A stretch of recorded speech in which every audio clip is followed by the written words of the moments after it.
दगड उचललेत आणि त्यांना अपेक्षा काय होती माहितीये, आता इथे सांगाल आम्हाला दगड मारायला, मग दगड कुठे शोधायचे? म्हणून लोकांनी खिशात भरून आणले, पिशव्यांमध्ये भरून आणले, काही लोकांनी तर टेम्पो भरून आणले. बघितलं ना तुम्ही जंतर मंतरला ट्रक भरून आणला होता. शैतानाचं काम वाईट कर नाही. हालेलुया. अशी दगड भरून आणले, शेवटी त्या दगडच त्यांच्यावर हसले. हालेलुया. Praise the Lord.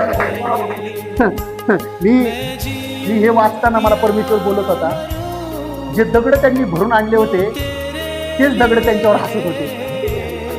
तुम्ही म्हणताल ब्रदर दगड कसे काय हसतील? माझा देव म्हणतो तुम्ही गप्प राहाल तर धोंड्यावर येतील. हालेलुया.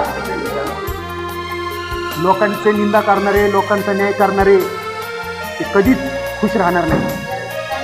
हमेशा ते पडणार, हमेशा तोंडावर पडणार, हमेशा त्यांच्यावर हसणार लोक.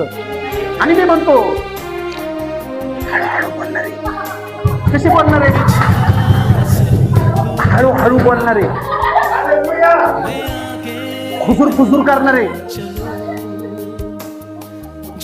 त्यांना वाटल मी ज्याला सांगते त्याच्या नजरेत मी श्रेष्ठ आहे, पण ज्याच्या कानामध्ये तू खुसूर खुसूर जाऊन केली ना त्याच्या नजरेतच तू जास्त पडलेला आहे.